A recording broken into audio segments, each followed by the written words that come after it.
Episode की starting में हमें दिखाया जाता है कि ज़ूफेन के उस स्वॉर्ड अटैक के बाद में वहाँ पे क्वार्नरों के सभी लोग काफी ज्यादा घबरा गए होते हैं। कह रहे होते हैं क्या ये एक साधारण सा स्वॉर्ड अटैक था, उसने इतने सारे इतने स्टेज के एक्सपर्ट्स को एक ही झटके में खत्म कर डाला, यहाँ तक कि उन लोगों के उनकी सोल को फुल्ली अनलिस्ट करने से पहले ही। तो साइड वाला बंदा भी घबराते हुए कहता है कि हाँ, जैसा कि रूमर्स कहते हैं ये बंदा बिल्कुल वैसा ही है। पे उन लोगों का सेक्ट लीडर भी ये सोच रहा होता है कि क्या ये बंदा सच में एक मॉन्स्टर है। इस वक्त पीछे से उनका व्हाइट हेयर वाला बनने वाले उनसे कहता है कि सेक्ट लीडर बंदा डबल ड्रैगन गैदरिंग में फर्स्ट प्लेस पर आया था, तो ये कोई एक मामूली सा बंदा नहीं हो सकता, इसलिए क्या हमें इसके साथ में ये मैटर पीसफुली नहीं सुलझाना चाहिए। वैसे भी इसने अपना गोल हम लोगों को पहले ही बता दिया है, देखिए पूरा करने देना हमारे लिए कोई मुश्किल की बात नहीं है, तो क्यों ना। इससे उनका सेक्ट लीडर भड़कते हुए उनसे कहता है कि अपनी बकवास बंद करो और ये बताओ, अगर हम लोगों ने इतनी आसानी से इसकी बात मान ली तो फिर आखिर हमारा बीस्ट टीमिंग सेट का नाम क्या रह जाएगा। जब ये बात इस पूरी दुनिया में फैलेगी कि बीस्ट टीमिंग सेट का गद्दार डिसाइपल हमारे ही घर में आकर के आतंक मचा गया और हम उसका कुछ नहीं बिगाड़ पाए, तो इससे क्या होगा। वेनरेबल कहता है कि मगर सेक्ट लीडर ये बच्चा, सेक्ट लीडर को चिल्लाते हुए शांत करा देता है कि अब बस हो गया, वैसे भी ये सिर्फ एक ही बंदा है, तो फिर आखिर ये कितनी देर तक हम लोगों के साथ में टिक पाएगा। और फिर वो अपने सभी एल्डर्स को ऑर्डर देते हुए कहते हैं कि सभी लोग जल्दी से अपनी अपनी सोल्स को अनलिस्ट करो, एक साथ उस बंदे के ऊपर हमला करके उसे तब तक रोके रखो जब तक वो टूट ना जाए। और बाकी सब एल्डर भी अपने सेक्ट लीडर की बातों को मानते हुए ज़ूफेन के ऊपर हमला करने के लिए अपनी अलग अलग बीस्ट सोल्स को अनलिस्ट करते हैं, मगर इस पर भी ज़ूफेन सिर्फ अपनी हल्की सी स्माइल पास करता है। सबसे पहले उनके दो एल्डर्स आगे बढ़ते हैं और एक साथ मिलकर के अपनी top profound rank combination art का इस्तेमाल करते हैं, जिस कॉम्बिनेशन आर्ट का नाम होता है सॉन्ग ऑफ पैराडाइज। वो दोनों ही अपनी अपनी अलग अलग दो कलर्स की फीनिक्स फ्लेम्स को अनलिस्ट करते हैं, जो कि सीधा ज़ूफेन के बड़े से स्कारलेट ड्रैगन किंग के ऊपर हमला करने के लिए आगे बढ़ जाते हैं। जैसे कि अपनी ओर आता हुआ देख करके ज़ूफेन भी उनसे कहता है कि क्या तुम लोग बस इतना ही कर सकते हो, लेकिन तभी वहाँ पर एक बड़ा सा गोल्डन कलर का बवंडर आ जाता है, जो कि इतना ज्यादा बड़ा होता है कि वो ज़ूफेन के साथ साथ उसके स्कारलेट ड्रैगन किंग को भी अपने अंदर कवर कर लेता है। बवंडर को देख करके बीस्ट टीमिंग सेट के डिसाइपल्स भी खुश होते हुए कहते हैं, तो देखो ये तो वेनेबल हुयान और ज़ायुआर के कॉम्बिनेशन आर्ट है, ये कंबाइन अटैक एक 6 लेयर के इथेरियल स्टेज एक्सपर्ट के बराबर स्ट्रॉन्ग है। इससे कोई फर्क नहीं पड़ता है कि ये लड़का कितना ही ज्यादा स्ट्रॉन्ग क्यों ना हो, अगर कि वे दोनों वेनेबल के इस कंबाइन अटैक को ब्लॉक नहीं कर पाएगा। इधर सेक्ट लीडर भी ये देख कर खुश होते हुए कहता है हाँ, कुछ नहीं तो ये लड़का इस अटैक से जरूर काफी ज्यादा इंजर्ड हो जाएगा, और फिर अपने हीरो को इस तरीके से बाउंडर में कैद देख करके दो। और सिक्स प्रिंस भी दोस्त के लिए घबराते हुए उसको आवाज लगाते हैं, और सिक्स प्रिंस भी अपने मन में कहता है कि सरजू आपको इससे बाहर निकलना ही होगा। वहाँ पर वो दोनों एल्डर ज़ूफेन को अपने बाउंडर में कैद करने के बाद में सेक्ट लीडर की ओर मुड़ते हुए कहते हैं, सेक्ट लीडर हम लोगों ने उस लड़के को पूरी तरीके से कैद कर लिया है, वो लड़का हमारे इस आग के बाउंडर के अंदर कुछ ही मिनटों में राख में बदल जाएगा, इसलिए अगर सर चाहे तो अपने एल्डर्स को वापस भेज सकते हैं, क्योंकि अब इस डिसाइपल के ऊपर हमें अपने समय वेस्ट करने की बिल्कुल जरूरत नहीं है। सेक्ट लीडर भी खुश होकर हंसते हुए कहता है कि वेनेबल सचमुच में तुम दोनों की ये कंबाइन आर्ट बेहद ही ज्यादा अमेजिंग है, और आप लोगों ने जो आज सेक्ट के लिए किया है हम लोगों से कभी नहीं भूलेंगे। वेनेबल्स भी खुश होते हुए कहते हैं कि सेक्ट लीडर आपको ऐसा कहने की कोई जरूरत नहीं है, क्योंकि ये मैटर कोई ज्यादा बड़ा नहीं था, इसलिए आपको कुछ भी करने की जरूरत नहीं है। वो दोनों वेनेबल्स ये बात कह रहे होते हैं कि तभी अचानक वो दोनों ही काफी ज्यादा शॉक रह जाते हैं, और अगले ही पल उन लोगों को एक ऐसा शौक लगता है जिसके अगले ही पल वो अपने सीधे घुटनों पर आ बैठते हैं। क्योंकि सेक्ट लीडर भी हैरान होते उनसे पूछता है कि वेनेबल्स आखिर आपके साथ में क्या हुआ। इसी वक्त हम लोगों को दिखाया जाता है कि उन लोगों के सोल फॉर्म से बना वो बवंडर वहीं पर दो हिस्सों में कट के बढ़ जाता है। इसी हमले के साथ में उन वेनेबल्स की सोल पूरी तरीके से डिस्ट्रॉय हो जाती है, तो वो दोनों ही वेनेबल्स वहाँ पे मारे जाते हैं, और सेक्ट लीडर के साथ में बाकी सभी लोग काफी ज्यादा हैरान रह जाते हैं, क्योंकि उन लोगों के सामने अपनी स्वॉर्ड को आसमान में उठाते हुए खड़ा होता है हमारा हीरो ज़ूफेन। वो भी एकदम कूल अंदाज में उन लोगों से कहता है कि ये कोई ज्यादा बुरा नहीं था, ताकि तुम्हारे इन बंदों की सोल्स काफी ज्यादा अच्छी थी, लेकिन ये तो अफसोस की बात है कि आज तुम लोगों का सामना यहाँ पर मुझसे हुआ है, जिसके के सामने तुम्हारी ये छोटी मोटी ट्रिक्स कोई काम की नहीं है। तो सेक्ट लीडर भी गुस्से में अपने दांत पीसते हुए कहता है कि ज़ूफेन अब तुम कुछ ज्यादा ही आगे बढ़ रहे हो। सेक्ट लीडर फिर से अपने सभी लोगों के ऊपर चिल्लाते हुए कहता है कि जल्दी से अभी कभी सभी के सभी लोग एक साथ जैसे चाहे इस बंदे के ऊपर तेजी से हमला करो। तो वो सभी एल्डर्स भी अपने सेक्ट लीडर के ऑर्डर्स मिलते अपनी अपनी अपनी अलग अलग सोल फॉर्म्स को अनलीश करते हैं और उनके साथ में जुवेन के ऊपर चारों ओर से अलग अलग तरीके से हमला करने लगते हैं। जुवेन अभी भी उन लोगों को अपनी हाथों देख करके वहाँ पे शांत खड़े होकर के अपनी आंखें बंद करता है और फिर जैसे ही वो अपनी आंखें खोलता है तो उसकी आंखें गोल्डन कलर में ग्लो करने लगती हैं। साथ ही जुवेन के पीछे से काफी ज्यादा भयानक गोल्डन एनर्जी अनलेस होने लगती है। जैसे कि अपने सामने देख करके काफी सारे एल्डर्स की सोल फॉर्म तो वहीं पे काम चाहती है, क्योंकि उन लोगों के सामने खड़ा होता है अपना मुंह खोल के एक बड़ा सा गोल्डन कलर का ड्रैगन, कोई और नहीं बल्कि जुवेन के ड्रैगन की एक और नई सोल फॉर्म होती है जो कि होता है decimated golden heaven dragon king. ये फॉर्म जुवेन को डेसिमेटेड गोल्डन ड्रैगन की इनहेरिटेंस मिलने की वजह से मिली होती है। जुवेन की ये फॉर्म डिस्ट्रक्शन के मामले में क्योंकि सबसे ज्यादा आगे होती है, जुवेन अपने गोल्डन ड्रैगन की ड्रैगन फायर को अनलेश करता है। सभी तरह स्टेज के एक्सपर्ट्स की सोल वहीं पे जल करके खाक हो जाती है। एक ही झटके में वहाँ पे उन लोगों के कई सारे एल्डर्स मारे जाते हैं। देख करके तो बाकी के बच्चे लोग घबरा कर कहते हैं कि जरूर इसकी इस फायर में कुछ गड़बड़ है, इसलिए जल्दी से अपनी अपनी सोल्स को रोको और उन्हें वापस लो। साथ ही बाकी के सभी लोग भी जुवेन को अपनी सोल्स से हमला करना बंद करते हैं और जल्दी से अपनी अपनी सोल्स को वापस लाने लगते हैं। लेकिन इधर हमारा हीरो भी उन लोगों को कहाँ वापस जाने देने वाला था, इसलिए वो बड़ी तेजी से आगे बढ़ता है और अपने स्वॉर्ड के साथ में उन लोगों की सोल्स के ऊपर स्लैशेस मारते हुए उन्हें गाजर मूली की तरह काट डालता है। मानना ही पड़ेगा भाई, जुवेन के इस स्टाइल में क्या ही कूल लुक दिख रहा होता है, बिल्कुल एकदम भाई एक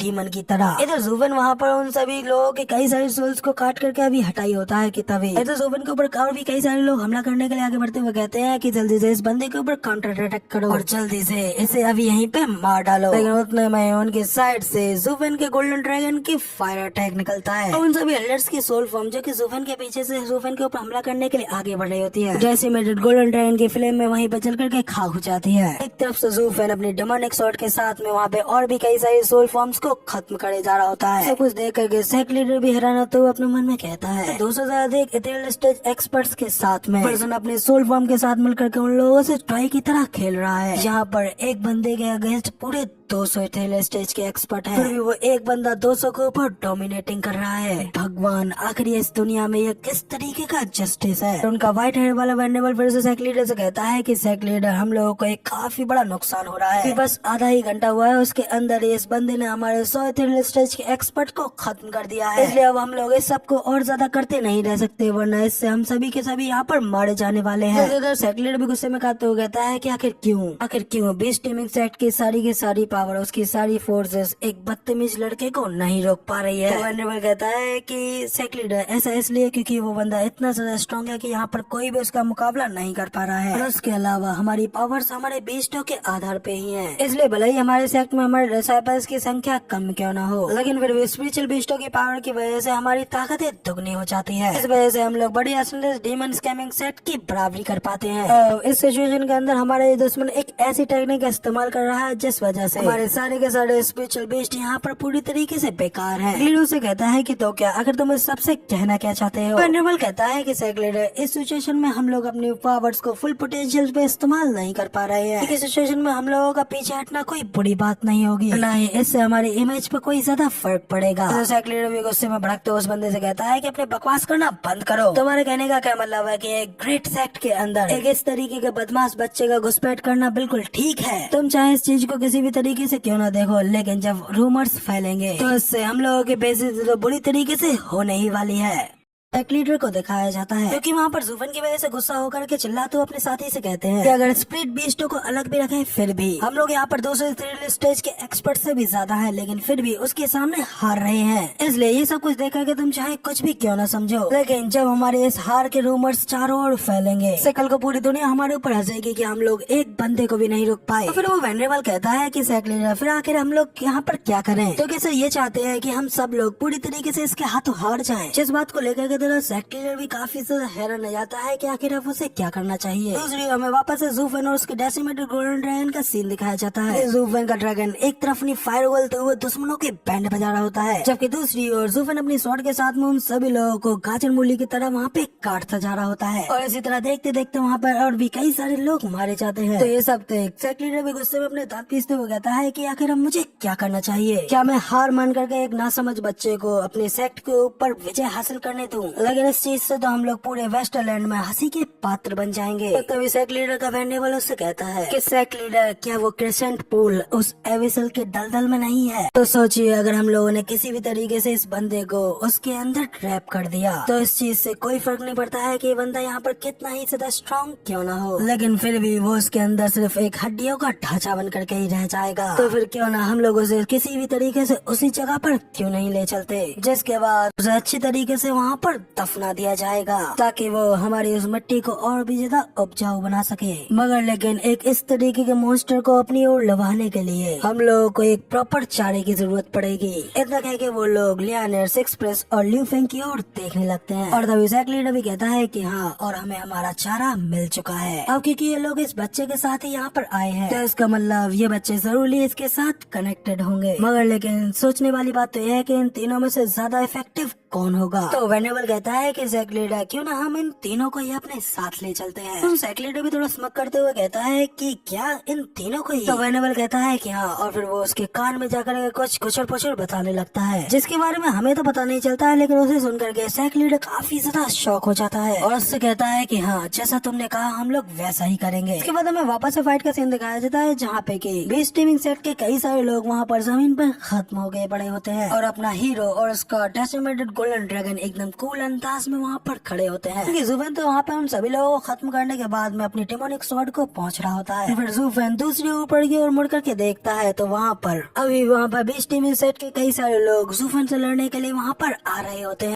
अपनी ओर आता हुआ देख करके तो ज़ूफेन भी स्माइल करते हुए कहता है कि ओ, तुम लोग अभी भी आने की हिम्मत कर रहे हो, तो ठीक है, फिर अब इसी तरह आते जाओ। ज़ूफेन फिर से अपने हाथ में स्वॉर्ड लेता है और सीधा उन लोगों की ओर जाते हुए उन्हें अपने स्लेसेस के साथ में खत्म करने लगता है। तो ज़ूफेन के इस परफॉर्मेंस को देख करके तो सिक्स प्रिंस काफी ज्यादा खुश हो जाता है, चिल्लाते हुए कहता है कि हाँ, ये है मेरे असली आइडल। बीस टीमिंग सेट के सभी लोगों को ये खुद अपने हाथों से मार रहे हैं। तो गाइस, आखिर तुम सब लोगों को क्या लगता है कि सर ज़ुओ इन सब लोगों को खत्म कर पाएंगे? फिर कहता है कि अगर उसके जल्दी से गुस्सा हो जाने वाले टेम्पर को देखें तो वो इन सब लोगों को यहाँ पे मारने में बिल्कुल भी ज्यादा टाइम नहीं लगाएगा। पहले उसे एक बहुत ही ज्यादा चालाक और स्ट्रॉन्ग स्वॉर्ड मार्शल समझा करता था, लेकिन अब जब मैं फिर से इसकी इस स्ट्रेंथ को देख रहा हूँ मुझे समझ में आ रहा है कि इसकी ये ताकत तो सबसे ज्यादा बियॉन्ड है जो कि आज तक मैंने कभी नहीं देखी। और अभी तो बस उस टाइम को गुजरे हुए 8 साल ही हुए हैं, इसलिए अब अगर ये वापस से टियानियो में लौट जाता है तो भाई मैं तो कसम खाता हूँ कि मैं अपनी पूरी जिंदगी टियानियो में जाकर के बैटल कभी नहीं लड़ूंगा। अब तो इस तरफ वो लोग ये सारी बातें कर रहे होते हैं कि तभी अचानक सिक्स प्रिंस के पीछे हमें एक काली परछाई नजर पड़ती है। झपकते ही एक ही झटके में सिक्स प्रिंस को अपने हाथ में ऊपर उठा लेते हैं। हैरान होकर सिक्स प्रिंस भी कहता है कि हे, आखिर यहाँ पर ये सब क्या चल रहा है? अगर तुम लोग यहाँ पर हमें क्यों पकड़ रहे हो? क्या तुम लोग की हिम्मत सर ज़ुओ के सामना करने की नहीं हो पा रही? तो उसी वक्त बाकी के लोग लियानियर और ल्यू फेंग को भी पकड़ लेते हैं और साथ ही वहाँ पर उन लोगों का मुंह भी बंद कर देते हैं ताकि उन लोगों की आवाज ज़ूफेन के कानों तक न पहुँचे। फाइट के बीच में भी ज़ूफेन की नजर उन लोगों के ऊपर पड़ जाती है। वेनेबल भी जब ज़ूफेन को उन लोगों की ओर घूरते हुए देखता है तो वो कहता है कि जल्दी करो, उसने हमारी ओर देख लिया है, जल्दी से यहाँ से भागो। इतना कह के वो लोग उन तीनों को पकड़ करके वहाँ से अपने साथ ले जाते हैं। वहाँ से जाते हुए वेनेबल हंसते हुए ज़ूफेन से कहता जाता है, ज़ूफेन, अगर तुम इन तीनों को बचाना चाहते हो तो जल्दी से मेरा पीछा करते हुए मेरे पीछे पीछे आओ। ज़ूफेन भी वहाँ पर अपनी फाइट खत्म करने के बाद में उन तीनों को ही वहाँ से जाता हुआ देख रहा होता है। वेनेबल की बात सुनने के बाद में ज़ूफेन वहाँ से मुड़ जाता है और कहता है कि आखिर कैसे इन लोगों की परवाह है, मुझे कोई फर्क नहीं पड़ता है कि आखिर तुम इन लोगों के साथ में क्या करते हो।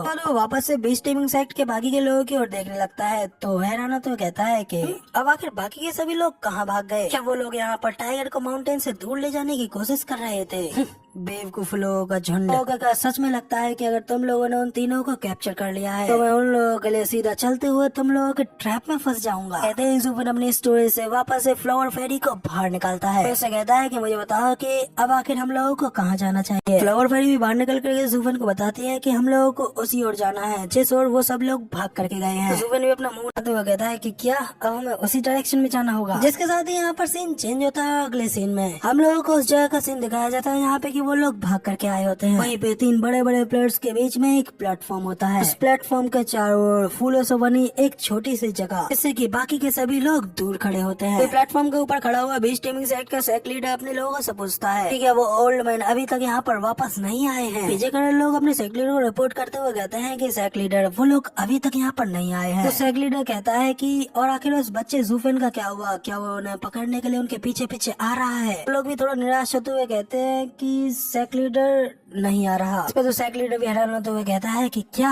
आखिर यहाँ पे सबका क्या मतलब है, क्या उस बंदे को सच में इन तीनों की कोई परवाह नहीं है, लेकिन आखिर ऐसा कैसे हो सकता है, वो सभी लोग तो एक साथ ही आए हैं, तो फिर तो वो लोग यहाँ पर करीबी होने चाहिए, तो फिर आखिर उसे उन लोगों की परवाह क्यों नहीं है। सेक लीडर ये सब सोच रहा होता है कि तभी वहाँ पर इस टीमिंग सेट के वो तीनों एल्डर्स विलियन, ल्यू फेंग और सिक्स प्रिंस को ले आए होते हैं। फिर वो लोग जैसे ही प्लेटफॉर्म के ऊपर वहाँ पर उन तीनों को सेक लीडर के सामने लाए होते हैं। सेक लीडर उनसे कहता है कि आप जल्दी करो, इन तीनों को इन प्लेट्स के ऊपर बांध दो, जिसके बाद हम लोग जल्दी उस बंदे के लिए यहाँ पर ट्रैप बचाएंगे। इस पर वो तीनों एल्डर्स भी सेक लीडर की बात मानते हुए जल्दी से उन तीनों को पकड़ के आए और तीनों प्लेट्स के ऊपर ले जाते हुए पर उन लोगों को एक एक प्लेट से बांधने लगते हैं। और तभी वहाँ पर व्हाइट हेड वाला वेंडेबल सिक्स प्रिंस को पकड़ता है और वहाँ पर सिक्स प्रिंस को एक प्लेट के ऊपर बांधते हुए कहता है कि बच्चे अब तुम्हारा काम यहाँ पर पूरा हुआ, अब जैसे ही यहाँ पर ज़ूफेन तुम लोगों को बचाने के लिए आएगा, ऐसे वो यहाँ पर हमारे ट्रैप में फंस जाएगा, जिससे वो कभी बाहर नहीं निकल पाएगा। उस वेंडेबल की बात सुन सिक्स प्रिंस भी गुस्सा करते हुए उसकी छाती पे एक जोरदार लात मारता है। कहता है कि अपनी बकवास बंद करो, तुम बेशरम ओल्ड चूहे का ग्रुप, तुम लोगों की इतनी औकात नहीं है कि तुम लोग यहाँ पर सर्जुओं को ट्रिक करके यहाँ पर फंसा पाओ। इतना कहते ही सिक्स प्रिंस ने जैसे ही वहाँ पर व्हाइट हेड वाले वेंडेबल में लात मारी होती है, वो अचानक से उस हमले की वजह से अपने आप को संभाल नहीं पाता और सीधा उस प्लेटफॉर्म से नीचे उन फूलों के बगीचों में गिरने लगता है। इस वजह से गिरते हुए वो अपने आप को न संभाल पाने की वजह से तो वो काफी ज्यादा घबरा जाता है। जबकि उस वेंडेबल को इस तरीके से उस बगीचे में गिरता हुआ देख करके उसके बाकी के सभी एल्डर्स भी काफी ज्यादा हैरान हो जाते हैं। आते हुए कहते हैं कि वेंडेबल अपने आप को उसके अंदर गिरने से संभालिए, इस चीज से हमें बदलते हैं कि फूलों से बनी जगह कोई आम चीज नहीं है, कि ये वही उस एविस में ट्रैप होने का दलदल है जिसके बारे में वो लोग बात कर रहे थे।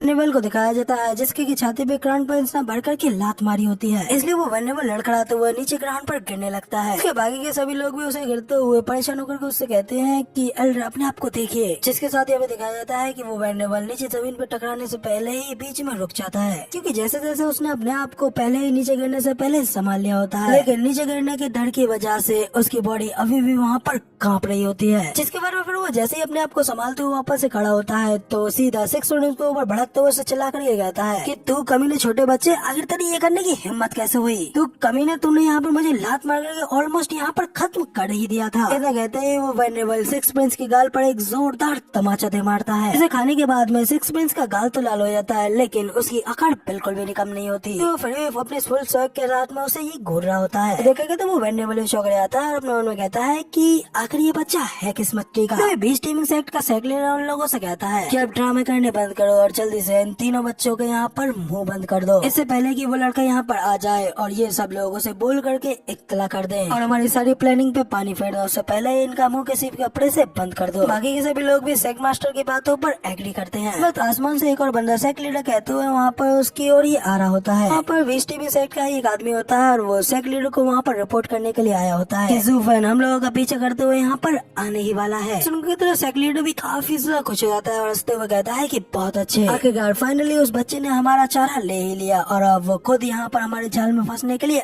आ ही रहा है। अब जल्दी करो, जल्दी से यहाँ से चले जाओ और कहीं जाकर के छुप जाओ और याद रखना वो लड़का तुम सब लोगों को बिल्कुल भी सेंस ना कर पाए। वहाँ पे पीछे ये सब कुछ सुनने के बाद में लियानेट भी अपने मन में कहती है कि ओ तो ये सब ट्रैप इन लोगों ने बचाया है, लेकिन क्या सच में ज़ूफेन इतनी आसानी से इन लोगों के ट्रैप में फंस जाएगा। उस वक्त वहाँ पर ज़ूफेन भी उड़ता हुआ ठीक उसी जगह पर आ जाता है। सेक लीडर नीचे प्लेटफॉर्म के ऊपर ज़ूफेन का इंतजार कर रहा होता है, उसके साथ ही वो तीनों लोग भी वहाँ पर उन प्लेयर्स से बंधे हुए होते हैं। और तभी वहाँ पर ज़ूफेन भी रुकता है और रुक करके उस सारे नजारे को वहाँ पर देखने लगता है। और तभी सेक लीडर भी ज़ूफेन से कहता है कि ज़ूफेन आखिरकार तुम फाइनली यहाँ पर आ ही गए, तो बताओ क्या तुम सच में यहाँ पर इन लोगों को जिंदा बचाना चाहते हो, तो जल्दी से यहाँ पर मेरे सामने आओ और अपनी हार मान लो, वरना ये लोग यहाँ पे मारे जाएंगे। जिस पर तो ज़ूफेन उसे कहता है कि नहीं, आखिर किसने कहा कि मैं यहाँ पर इन लोगों को बचाना चाहता हूँ। पहले तो ज़ूफेन की नाक के ऊपर तो सेक लीडर का ध्यान भी नहीं जाता और वो उससे आगे कहता रहता है कि अगर तुम ऐसा करना चाहते हो तो तुमको कहीं पता है कि तभी उसका ज़ूफेन की नाक के ऊपर ध्यान पड़ता है। तो वो काफी ज्यादा शौक होते हुए चिल्ला करके ज़ूफेन से कहता है कि क्या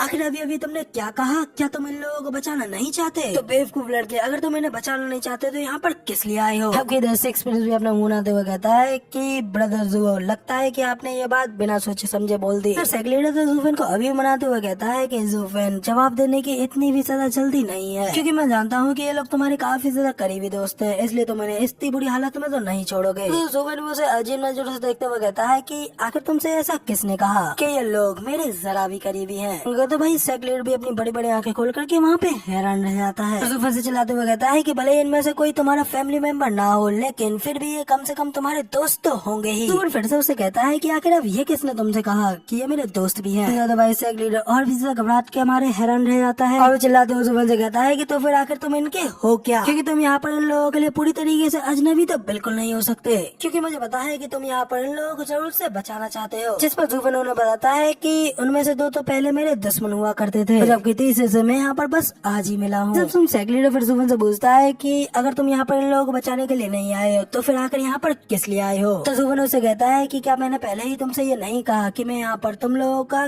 कल्टीवेशन पैराडाइज देखने के लिए आया हूँ। मेरे पास में यहाँ पर ये एक फ्लोर फेरी है जो कि मुझे यहाँ पर इस डायरेक्शन में लेकर के आई है, क्योंकि इसकी वजह से वो जगह यहीं आसपास है। तो मैं यहाँ पर तुम्हें पहले ही बता दूं कि मैं यहाँ पर सिर्फ और सिर्फ इस फेरी के डायरेक्शन को फॉलो करते हुए ही आया हूँ, इसलिए अब तुम यहाँ पर बिना मेरी चिंता के यहाँ पर इन तीनों लोगों को किडनैप करे रख सकते हो, और इस सब के लिए मैं तुम लोगों को बिल्कुल भी डिस्टर्ब नहीं करूंगा। कहकर जुफेन वापस से अपनी बड़ी सी डेमोनिक स्वॉर्ड को बाहर निकालता है और जगह को देखते हुए कहता है कि शायद यही वो जगह होनी चाहिए जिसे कि मैं यहाँ पर ढूंढ रहा हूँ, और मुझे भी पूरा यकीन है कि तुमने भी यहाँ पर मुझे घात लगाकर मारने की पूरी योजना यहाँ पर बनाई होगी, इसलिए मैं नहीं चाहता हूँ कि कोई यहाँ पर बाद में मुझे डिस्टर्ब करने के लिए यहाँ पर रहे। तो मैं यहाँ पर पहले ही मेक श्योर कर देना चाहता हूँ कि कोई भी यहाँ पर बाद में मुझे डिस्टर्ब करने के लिए यहाँ पर जिंदा ही ना बचे। जिसके साथ ही जुफेन आगे बढ़ता है और अपने शॉर्ट स्लेजेस के साथ में उन लोगों पर सीधा हमला कर देता है, जबकि सेक्रेटरी भी बड़ी मुश्किलों के साथ में उस स्लेज का हमले को डॉच कर पाता है, लेकिन उस हमले की वजह से वहाँ पर वो तीनों प्लेयर्स भी दो हिस्सों में बढ़ जाते हैं। इधर सेक्रेटरी भी जुफेन के उस हमले से काफी ज्यादा घबरा गया होता है, उसके शरीर से टोटली पसीने छूटने लगते हैं। साथ ही घबराते अपने कहता है कि ये बच्चा सच में इन लोगों की बिल्कुल भी परवाह नहीं करता।